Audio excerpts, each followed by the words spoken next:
Good evening and welcome to the Good News Sunday Show. My name is Sonia McCullough Lockridge and I am your host.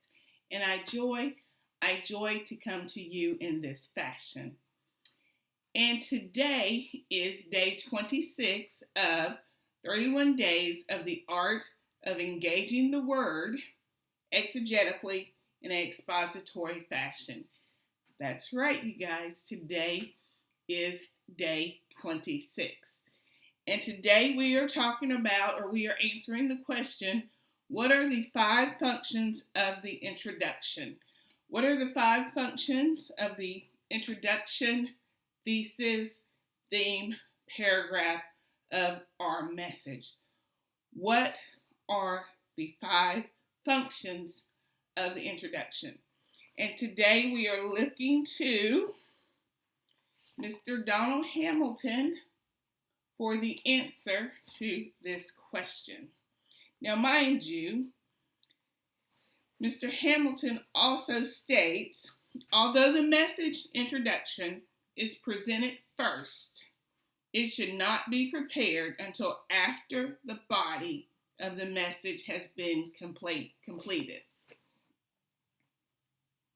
Yeah, Mr. Hamilton teaches, tells, instructs us to not develop, to not write the introductory matter, the theme matter, the thesis matter until after the body of the message has been completed. That is our task, to hold out on writing the introductory matter until we have completed the body of the message. That's not saying until we have completed the conclusion. That is saying until we have completed the body of the message with the points and the subpoints. So he is instructing us to hold off on writing the introductory, the thesis, the theme matter until after we have completed the body of the message. I really don't think it could be any more simpler than that. And he also says, he just plainly says it should not be prepared until after the body of the message has been completed. Or in introduction has 5 basic functions per Mr. Hamilton. 5 basic functions of the introduction. So what are they? What are the 5 basic functions of the introductory thesis theme matter of a message? The number one function is it must arouse interest. It must arouse interest. Number 2, it must inform the audience of the subject. It must inform the audience of the subject. Therefore, we go back to our study of the subject complement matter.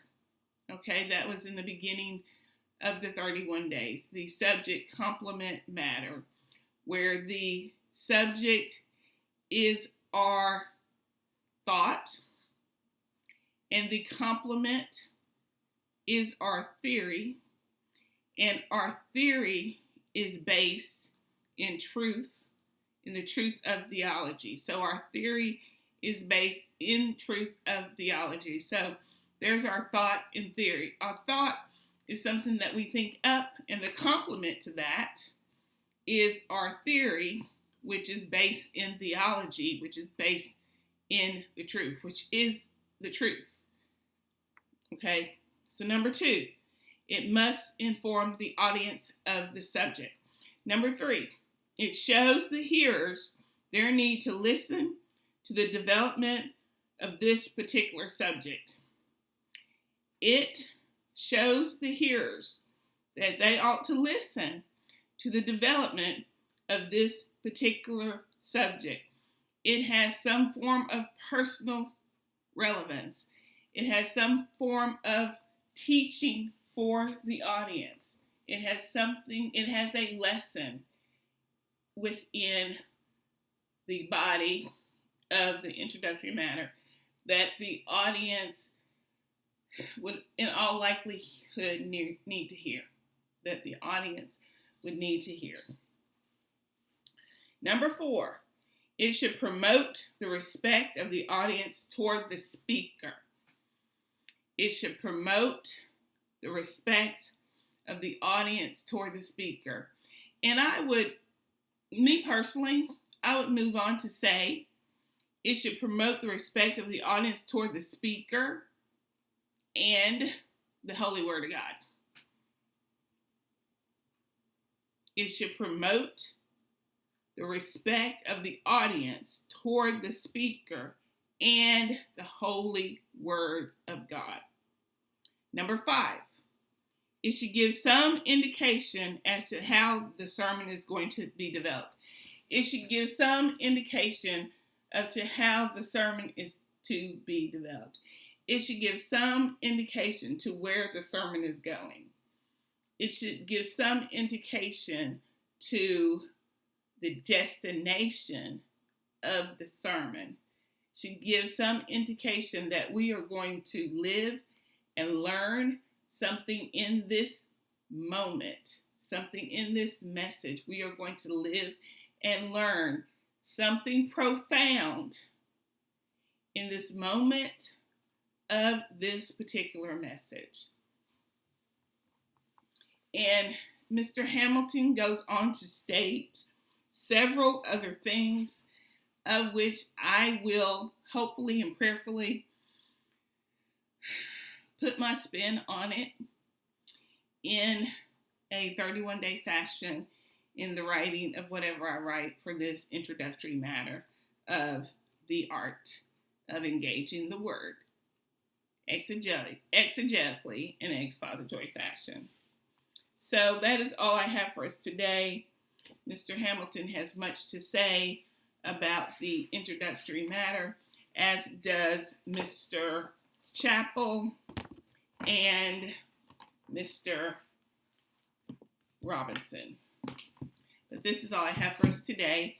And today is day 26 of 31 days of engaging the word exegetically in expository fashion. And hopefully and prayerfully, I have made a decision on how we are going to proceed in the balance of these studies after this introductory study starting in January. I am thinking that what we will do, hopefully and prayerfully, what we will do is we will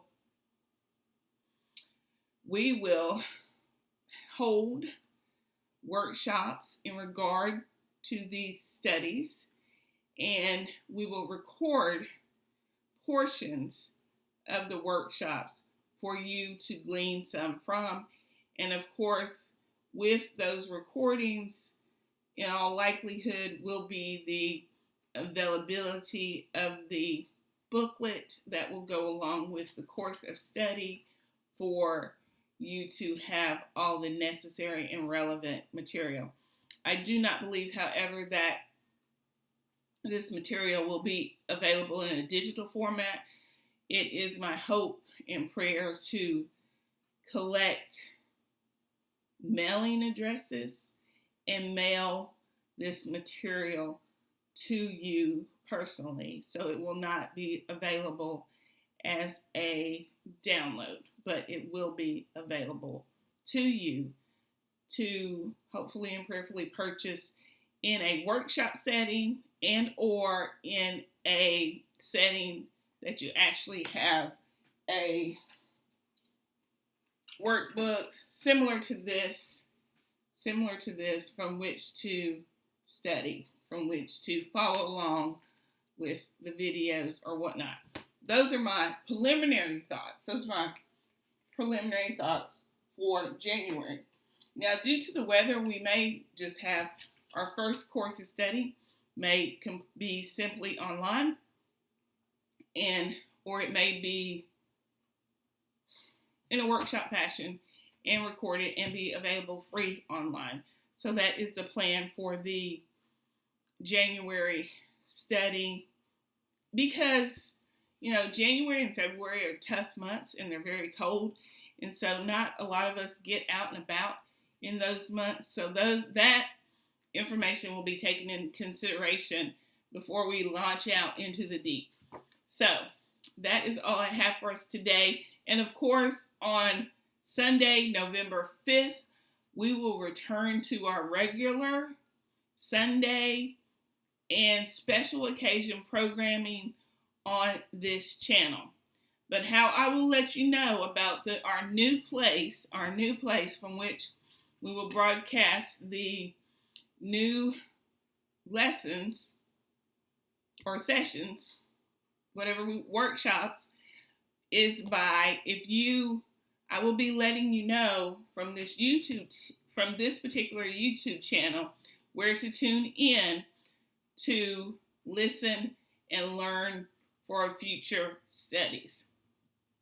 So I thank you so much for watching and listening. Please subscribe so you will stay in the know about future lessons. And thank you so much. This is Sonia McCullough-Lockridge signing out for the Good News Sunday Show, Keyword Bible Studies, and the one and only Jesus.com. Thank you and be blessed on this very day. Thanks.